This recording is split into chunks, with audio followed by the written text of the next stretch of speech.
네, 축구팬 여러분 안녕하십니까. K리그1 25라운드 프리뷰를 이제 슬슬 또 시작을 해보겠는데요. 동아시안컵 기간 동안 이 국가대표팀이 동아시안컵에 치렀고, 오늘은 이 영상을 만들고 있는 지금은 일본전이 시작하기 1시간 전입니다.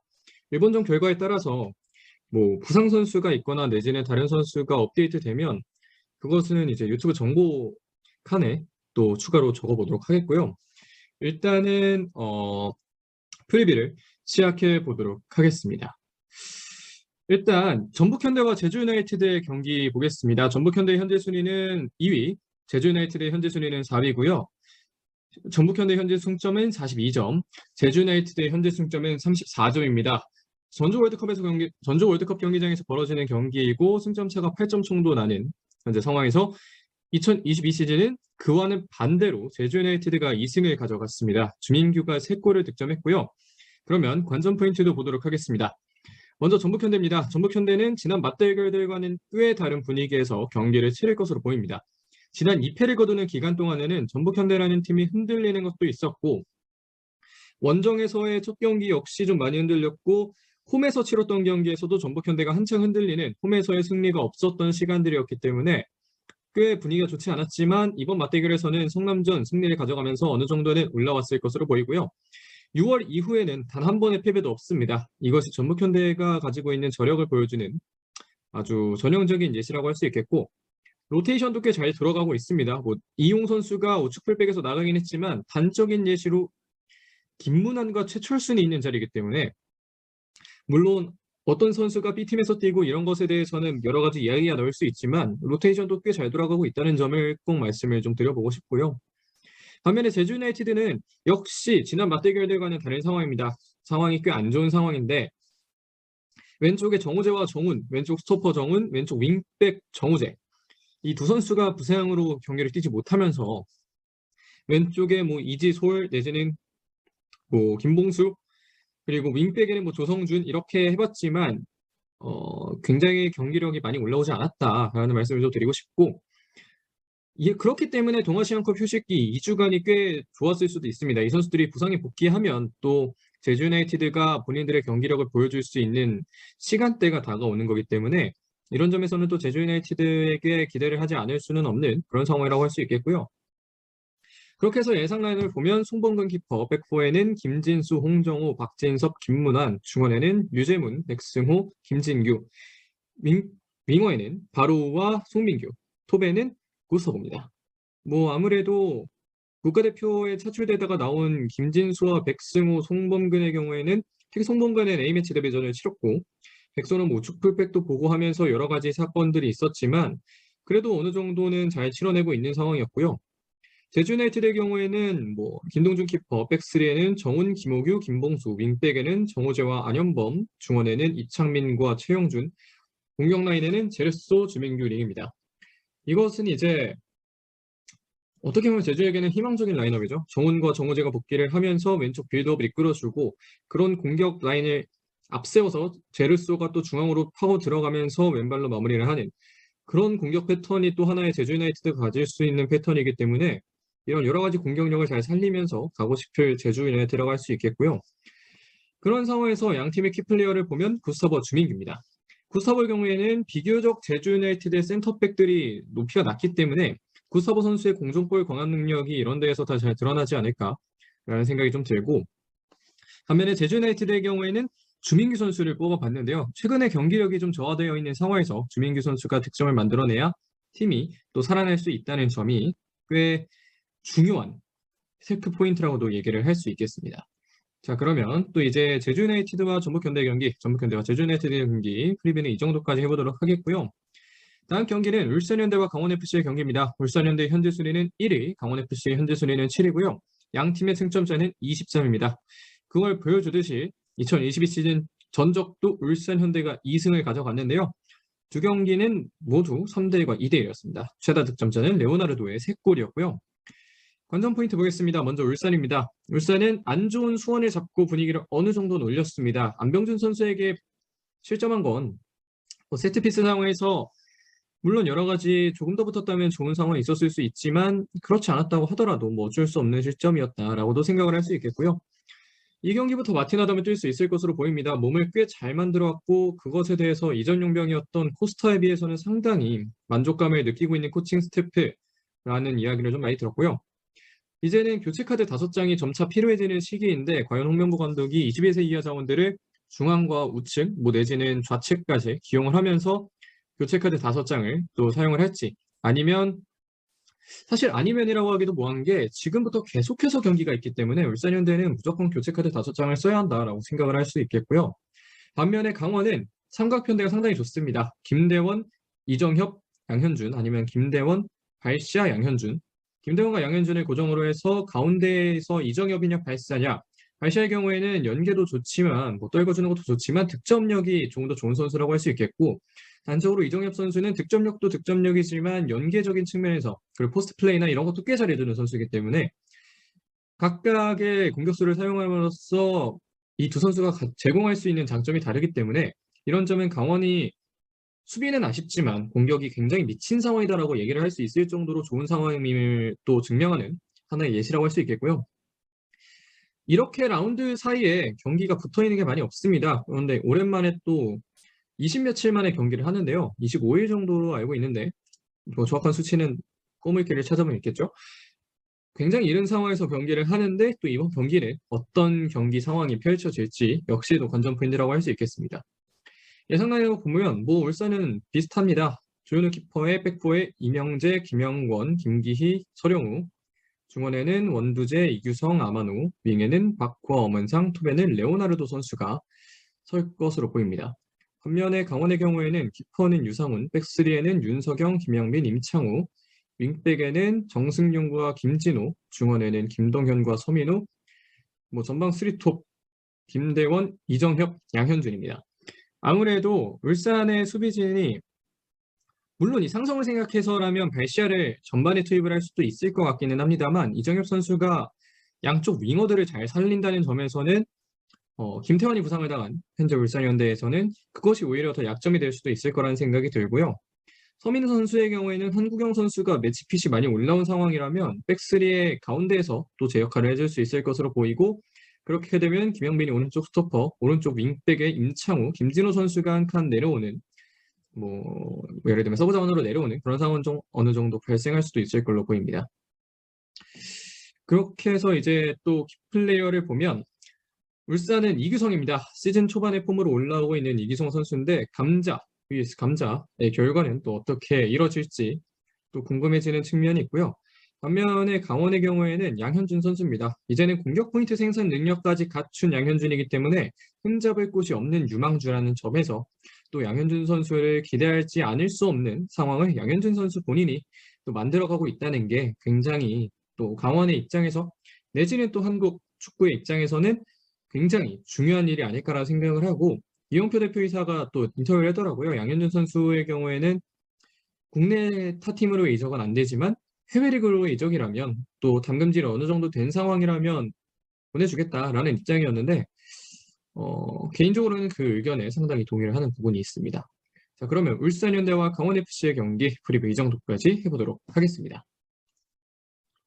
자, 그럼 다음 경기로 넘어보도록 하겠습니다. 다음 경기는 수원삼성과 김천상무의 경기입니다. 수원삼성의 현재 순위는 11위, 김천상무의 현재 순위는 10위고요. 두 팀의 승점 차이는 2점이 나고 있는 상황입니다. 이번 시즌에는 리그 2라운드 그리고 FA컵에서 한번 맞대결을 펼쳤는데요. 수원이 1승 2무를 가져갔지만 최다 득점자는 김천의 조규성이었습니다. 자, 그러면 관전 포인트 보도록 하겠습니다. 먼저 수원입니다. 지금까지의 경기들이 정말 안 풀립니다. 사실 이병근 감독이 온 이후에 첫 경기 잡으면서 그래도 약간은 희망이 있나라는 생각을 했던 수원인데 어느새 또 11위까지 내려와 있는 상황이고요. 그럼에도 불구하고 그러한 응원을 받는 상황이라면 홈에서는 김천상무를 잡는 게 맞지 않나, 잡아줘야 하지 않나라는 생각이 좀 들고요. 그러면서 순위를 하나쯤 올린다면 또 이번 경기가 터닝 포인트가 될 수도 있다고 생각을 하기 때문에 이런 점에서는 안병준, 마나보 이런 선수들이 경기를 통해서도 물론 맞출 수 있겠지만 2주간의 시간 동안 또 수원이 훈련을 통해서 어느 정도 발을 맞춰갔다면 그나마 좀 더 나은 공격 전개가 일어날 수 있지 않을까라는 생각이 좀 들고요. 반면에 김천의 경우에는 뭔가 이상하게 잘 안 풀립니다. 수원은 그냥 안 풀리는데 김천의 경우에는 이상하게 안 풀리는 경향이 좀 있고요.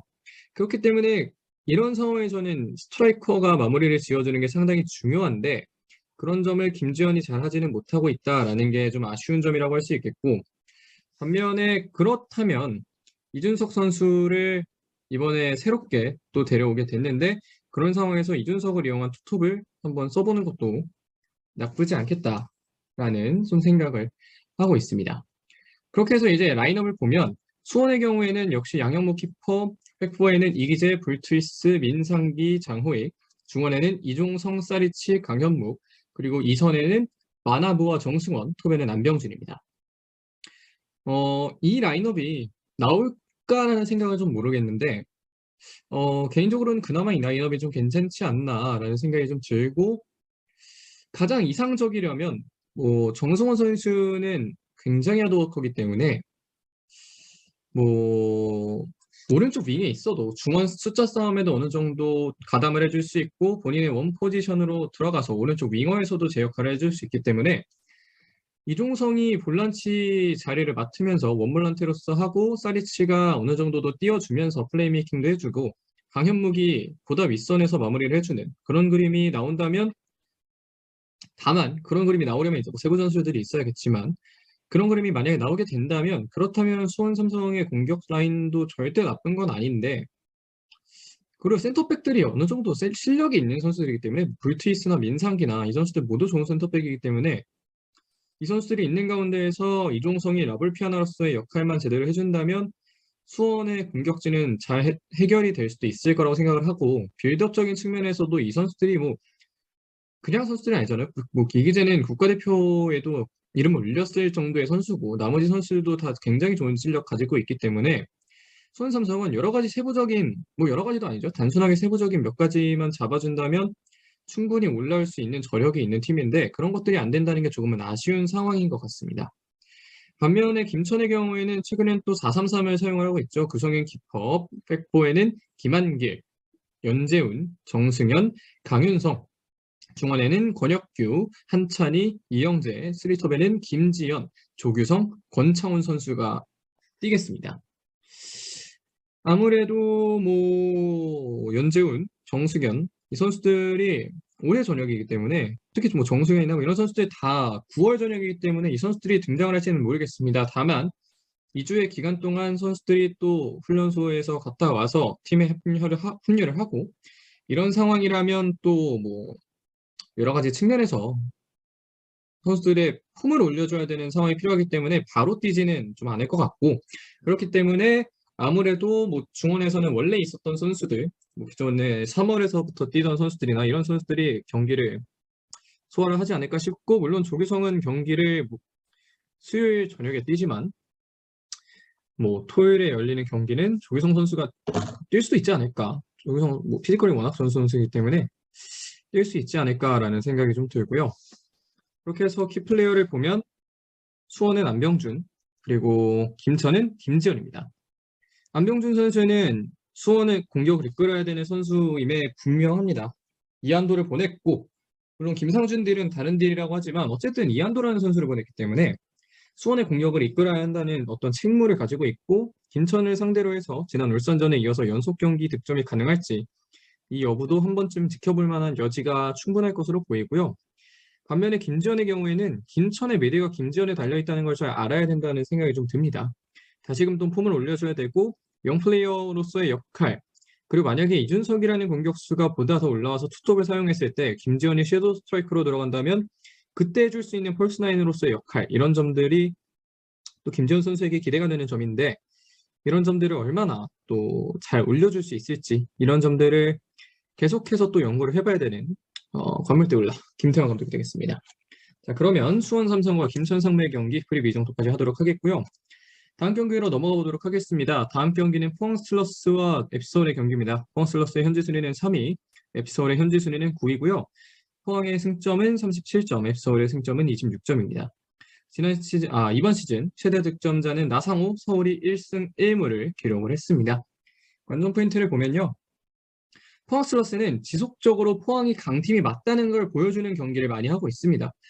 뭐 포항이 강팀이 아니라고 생각하는 분들은 많지 않겠지만 이 팀이 과연 전북 울산만큼의 저력을 보여주고 있냐?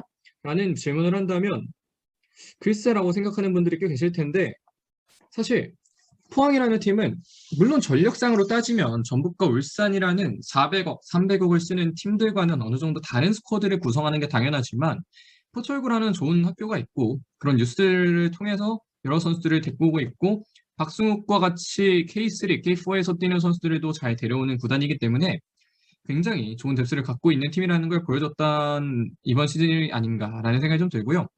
신광훈과 박승욱, 우측 풀백 라인도 상당히 강력하기 때문에 이런 점에서는 포항 슬러스가 굉장히 좋은 라인업을 구성하고 있다라고 생각을 할 수 있겠습니다.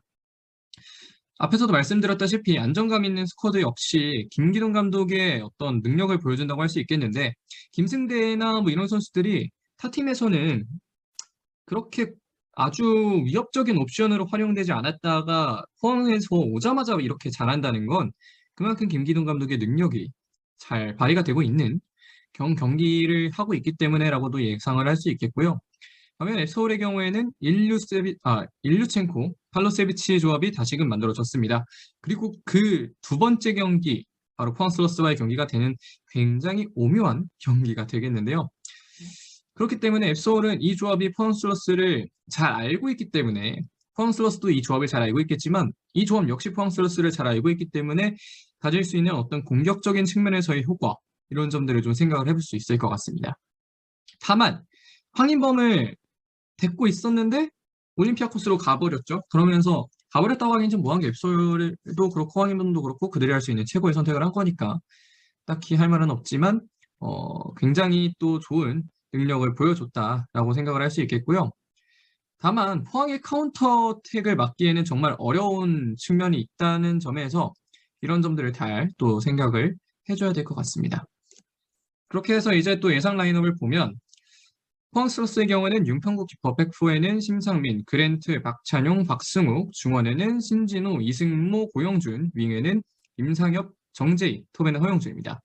정재희를 예상한 건 지난 경기에서 정재희가 보여줬던 집념 때문인데요. 정재희 선수는 김승대가 포기한 공을 정재희는 포기를 하지 않으면서 정재희 선수가 끝끝내 또 슈팅까지 마무리하는 그런 모습이 보였기 때문에 김기동 감독이 그런 점들을 굉장히 좀 중요시하는 감독이잖아요. 뭐 워크의식이라고 불리우는 그런 점들을 굉장히 또 중요하게 생각하는 감독이기 때문에 이런 점에서는 뭐 정재희 선수가 선발로 나올 가능성도 충분히 있다라고 생각을 할 수 있겠고 반면에 앱솔의 경우에는 양한빈 키퍼, 백후에는 김진야, 황현수, 이한범, 윤종규, 중원에는 기성용, 팔로세비치, 백상훈, 윙에는 나상호, 조영욱, 톱에는 일류첸코가 등장할 가능성이 높겠습니다. 사실 뭐 일류첸코를 영입했기 때문에 일류첸코의 영입 효과도 잘 드러나지 않을까. 특히 뭐 그랜트나 박찬용 모두 좋은 센터백이지만 일류첸코 역시 좋은 공격수이기 때문에 본인이 가질 수 있는 어떤 능력들을 통해서 좋은 경기를 보여준다면 뭐 앱솔에서 이전에 일류첸코와 펄로스비치가 보여줬던 좋은 경기들을 잘 보여줄 수도 있을 것 같습니다. 그렇게 해서 이제 뭐 키플레이어를 보기 전에 뭐 조영욱은 아무래도 오른쪽 윙어로 가는 게 가장 좀 좋지 않을까. 그쪽에서 뭐 강성진과 둘 중에도 폼이 좋은 사람이 경기를 뛰는 게 맞지 않을까라는 생각이 좀 들고요. 황인범이 떠난 자리에는 백상훈, 김신진이 계속해서 뛰거나 K지로 선수, 오피셜 사진이 상당히 인상적이었던 선수인데 그 선수가 또 이제 뛸 수도 있는 그런 상황이 만들어질 것 같고 윤중규 선수는 동아시안컵 소화하고 이제 다시 서울에서 경기를 뛸 예정입니다. 그래서 키플레이어는 정재희와 일류첸코인데요. 정재희는 뭐 앞에서도 말씀드렸다시피 K리그1 내에서 손꼽히는 크랙 중에 하나인데 여전히 집중력을 가지고 경기를 해주고 있기 때문에 김기동 감독이 한 번쯤은 기회를 또 주지 않을까라는 생각이 좀 들고요. 반면에 서울의 경우는 일류첸코입니다. 팔로세비치 선수 오랜만에 제외를 했기 때문에 더 좋아질 일류첸코를 기대할 앱서울의 일류첸코 과연 어떤 모습 보여줄지 계속해서 또 지켜보도록 하겠습니다. 자, 그러면 포항과 서울의 경기 프리뷰 이 정도까지 해보도록 하겠습니다. 다음 경기 넘어오도록 하겠습니다. 다음 경기는 성남FC와 인천유나이티드의 경기입니다. 성남FC 현재 순위는 12위, 인천유나이티드의 현재 순위는 5위고요. 인천유나이티드는 33점, 성남FC는 12점에 또 승점을 기록하고 있습니다. 이 순위를 보시다시피 인천이 또 2승을 가져갔고요. 최다 득점자는 송시우입니다. 그렇게 해서 이제 관전 포인트를 보면 성남은 저희가 뭐 수원과 김천의 경기에서도 얘기를 했지만 참 안 풀리고 있는 팀이 딱 세 팀 있거든요. 10, 11위, 12위. 이 세 팀이 진짜 안 풀립니다. 빌드업도 그렇고 차라리 뭐 앱서울은 9위지만 빌드업은 잘 풀어나가요. 그런 점에서는 이 김천, 수원, 성남 이 세 팀이 정말 못하고 있다. 뭐 정말 못하고 있다라기보다는 정말 안 풀린다. 라고 좀 생각을 할 수 있겠고 뭔가 이 축구적인 지능이 다 좋은 선수들인데 왜 이렇게 되나라는 생각도 한편으로는 좀 들기도 합니다. 하지만 최근에는 득점이 좀 많이 나오고 있는 성남이고 전북현대를 상대로도 2점을 득점했기 때문에 과연 성남이 인천의 공격을 막아낼 수만 있다면 그렇다면 또 다시금 득점을 만들어낼 수 있는 찬스가 오고 그 득점을 마무리했을 때 승리를 가져갈 수도 있지 않을까라는 생각은 할 수 있을 것 같습니다. 다만 이제 라운드가 거듭되면 될수록 성남FC의 승점은 역대 라운드에서 이 정도까지 했을 때 얼마나 낮은 승점이냐를 비교해야 될 정도로 좋지 않은 상황이기 때문에 성남이 지금 25라운드를 치르죠. 다만 이제 경기는 23번째인가요? 하게 되는데 이렇게 경기를 한다. 이거는 뭐 정말 크나큰 반전이 있지 않는 이상 내년에는 K리그2에서 맞이하지 않을까라는 생각이 들 정도로 안 좋은 상황인데 네, 과연 이 경기 또 잡으면서 올라올 수 있을지가 궁금해지고요. 반면에 인천의 경우에는 정말 좋은 타이밍에 또 한 명씩 등장을 합니다. 그게 이번에는 김성민 선수라고 또 생각을 하고요. 대건고 유스로서 그 엠블럼 세리머니를 하는 건 인천 팬들에게는 상당히 유스뽕이 차는 그런 세리머니가 아니었나 싶고 그만큼 김성민 선수도 상당히 인천의 진심인 선수이기 때문에 굉장히 또 이 맛에 유스 보지 라는 생각을 하실 수도 있을 것 같습니다. 또 김보섭과 에르난데스는 새로운 조합인데 김천전에서 꽤 좋은 효과를 드러냈죠. 에르난데스가 찔러주고 김보섭이 마무리하면서 상당히 좋은 공격 만들어 갔는데 이 조합이 이번 성남FC와의 경기를 잡고 아시아 챔피언스리그 도전을 이어갈 수 있을지 아니면 성남FC가 그걸 막아내고 또 득점을 하면서 약간의 반등의 여지를 마련할 수 있을지를 한번 지켜볼 만한 이번 경기라고 할 수 있겠습니다. 성남을 보면 뭐 비슷하죠. 인천은 3-4-1, 성남은 4-4-2. 김한건 키퍼, 뭐 박수일, 김지수, 권한규, 이시영, 이선의 심동훈, 밀로스, 권순영, 구본철, 투톱에는 팔라시오스 뭐 이종우입니다. 이종우 선수를 얘기할 때 머뭇거리는 이유는 당연히 윌리치 또 생각이 나서는데 윌리치의 멘탈이 돌아오기까지는 좀 걸리지 않을까. 왜냐면 이 선수가 트레이드 되기 직전까지 갖고 윌리치는 사실상 제주에 가서 훈련을 하고 있었는데 이게 바로 성남에서 멘탈이 회복돼서 뛰는 게 쉬운 일은 아니다라는 생각이 좀 들고요. 구본철은 인천을 또 새롭게 맞이해서 홈에서 어떤 경기를 보여줄지 좀 기대가 되고 라인업이 바뀐 게 많이 없기 때문에 따로 할 말은 없습니다. 따로 할 말 없는 건 인천도 마찬가지긴 한데요. 김동훈 키퍼, 백스리에 데이브리치, 김광석, 김동민, 윙백에는 강윤구와 민경현, 중원에는 이동수와 이명주, 쓰리톱에는 김보섭, 아길라르, 에르난데스입니다. 쓰리톱이라고 했는 점 그렇고 1.5선 내지 2선에 김보섭과 아길라라고 할 수 있겠고요. 뭐 여기도 크게 바뀐 건 없고 김보섭과 에르난데스 그리고 아길라르와 에르난데스의 조합이 꽤 괜찮을 수 있다. 이전에 무고사는 득점까지 해주는 컴플리트 포워드였다면 에르난데스는 그보다는 약하지만 연계도 어느 정도 해줄 수 있고 등딱도 되는 자원이기 때문에 이런 점에서는 김보섭과 아길라르를 조금 더 살릴 수 있는 그런 포인트들이 발생할 수 있지 않을까 싶습니다. 그렇게 되면서 키플레이어 성남은 9번철인데요. 이번에는 홈에서 만납니다. 새롭게 증명할 시간이 왔기 때문에 9번철이 인천을 상대로 또 어떤 모습 보여주느냐 이런 점이 상당히 좀 중요해지겠고 반면에 인천의 김보섭입니다. 이제는 마무리 능력까지 갖춰가려고 하고 있는 김보섭이기 때문에 김보섭의 성장은 멈추지 않았다는 걸 이 경기를 통해서 또 다시금 증명을 해야 되지 않을까 싶습니다. 자, 그러면 성남과 인천의 경기 프리뷰 이 정도까지 하도록 하겠고요. 다음 경기로 넘어오도록 하겠습니다. 다음 경기는 수원FC와 대구FC의 경기입니다. 수원FC의 현재 순위는 6위, 대구FC의 현재 순위는 8위이고요. 수원FC의 승점은 28점, 대구FC의 승점은 26점입니다. 한 경기 차이라고 할 수 있겠고 이번 시즌에는 수원FC가 1승 1무를 가져갔지만 최다 득점자는 세징야 선수였습니다. 관전 포인트를 보면 수원FC의 경우에는 이승우의 부재가 너무나 아쉬울 수 있을 것 같습니다. 이제 퇴장을 나왔기 때문에 경기를 뛸 수가 없고 다만 그 자리에 이제 뭐 그 자리에라고 하긴 좀 그렇지만 이기혁 선수가 국가대표 이제 홍콩전에서 상당히 과감한 플레이를 많이 보여주면서 국내 축구 팬들에게 어느 정도 눈도장을 찍은 상황인데 이기혁을 보기 위해서 또 캐슬파크에 많은 팬분들이 가지 않을까 싶고요. 최다 득점 팀인데 수원FC가 지금 울산현대와 득점이 동률입니다. 다만 이제 실점은 또 다른 얘기긴 하지만 수원FC가 보여주고 있는 이러한 기록들이 상당히 좀 신기한 점이 없지 않아 있겠고요. 이용 선수를 데리고 오면서 완전 이적 옵션이 달린 이적으로 임대로 데려오면서 풀백 라인이 상당히 강해졌습니다. 우측 풀백만 하더라도 신세계, 정동호, 이용이 됐죠. 물론 지금 그러니까 기용 가능한 자원이냐의 여부는 다르겠지만 이렇게 되면 김동우가 약간은 불안할 수도 있는 상황에서 신세계를 다시금 센터백으로 돌리고 이용을 우측 풀백으로 돌린다면 그렇다면 한층 더 괜찮은 수비 라인업이 만들어지지 않을까? 라는 뭐 그런 구상 정도는 할 수 있을 정도로 수원FC가 좋은 라인업을 구성했습니다. 수원FC 이번 이적 시장 상당히 잘 보냈고 그러니까 이 윙어들의 연쇄 이동에서 이광혁이 왔다면 또 새로운 어떤 공격점을 만들어낼 수 있겠지만 그것이 안 됐다는 게 약간은 수원FC 입장에서는 아쉬울 수 있는 점이 되지 않을까. 다만 그럼에도 불구하고 이선 자원이 아주 나쁘지는 않고 이기혁의 성적이 두드러지고 있는 이 상황은 수원FC에게 결코 나쁠 건 없는 상황이다. 라고도 얘기를 할 수 있겠고요. 반면에 대구의 경우에는 세징야가 복귀할 수 있을까의 문제도 좀 중요합니다. 세징야가 복귀를 해야 대구FC 입장에서도 경기력을 조금 더 올려줄 수 있는데 이렇게 에이스가 빠지면 사실 경기력을 한 번에 올려주는 건 당연히 힘든 일입니다. 그렇기 때문에 지금 대구의 부진이 물론 세징야가 없이 경기를 많이 치지는 않았지만 세징야가 와서 이제 페냐가 지난 경기에서는 세징야의 자리에 그대로 들어가서 뛰었는데 굉장히 좋았거든요. 이 선수가 중원에 있을 때 이진용과의 조합 그리고 세징야와의 조합이 상당히 기대가 되는 부분이라서 과연 또 어떤 움직임들을 보여주는 페냐 선수가 될지도 궁금해지고 다만 지난 경기에서 고재현과 오승훈이 부상으로 이제 나갔다는 점은 상당히 대구 입장에서는 안타까운 점이 아닐 수 없습니다. 이런 점들을 고려했을 때 특히 또 오승훈의 경우에는 나이가 있는 선수이기 때문에 이런 점을 고려했을 때 물론 인터뷰를 보니까 나쁘진 않은 것 같더라고요. 그래서 과연 또 어떻게 될지 이런 점들이 좀 궁금해지는 지금 대구FC의 상황입니다.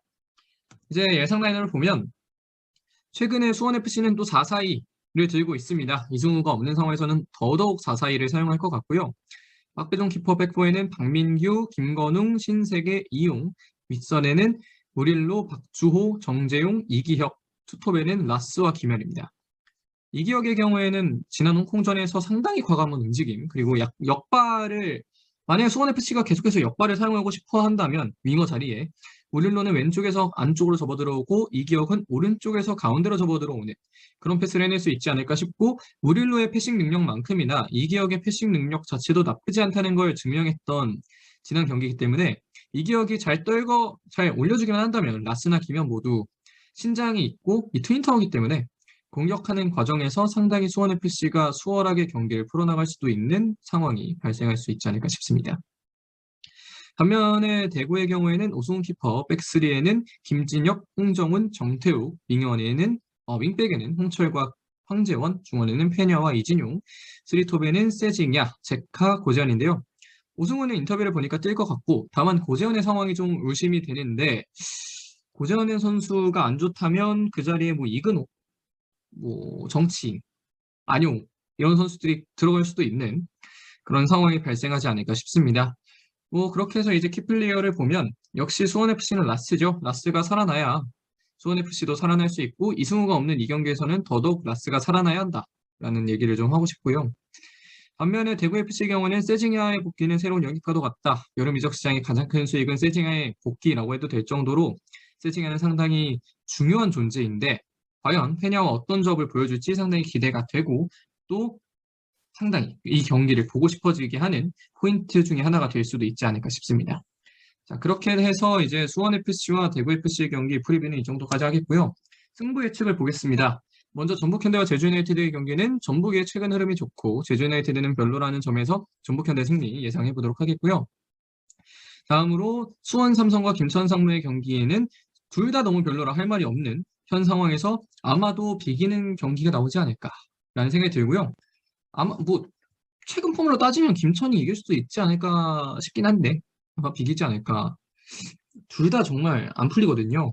이런 팀끼리 만났을 때 다득점 경기가 나올 수도 있지만 정말 지리멸렬한 경기가 발생할 수도 있기 때문에 가장 예측이 어려운 경기라고 할 수 있겠습니다. 다음으로 포항 스워스 SR의 경우에는 포항의 현재 흐름이 괜찮고 또 홈 경기를 치른다는 점에서 포항이 또 승리를 하지 않을까 싶고요. 다음으로 넘어가서 울산과 건의 경기에는 울산의 폼이 점차 올라오고 있다는 점에서 울산의 승리, 성남과 인천의 경기는 인천의 분위기가 꽤 올라오는 상황이라는 점에서 인천의 승리, 마지막은 수원FC와 대구FC의 경기는 축구 그 자체의 빈자리를 느낄 수 있는 수원FC가 어쩌면 또 대구FC와 다득점 무승부를 거둘 수도 있지 않을까 싶습니다. 그렇게 해서 이제 총 정리를 해보면 이 정도까지 나오고요. 동아시안컵이 이제 종료됐겠죠. 이 영상이 올라갈 즈음에는 또 좋은 결과가 있었기를 바라고, 개인적으로는 동아시안컵이 축구팬들이 아닌 사람들이 축구팬으로 끌어오기에는 아주 좋은 대회는 아니라고 생각을 하지만, 아무튼 또 좋은 결과를 거두면 그만큼 또 좋은 거니까요.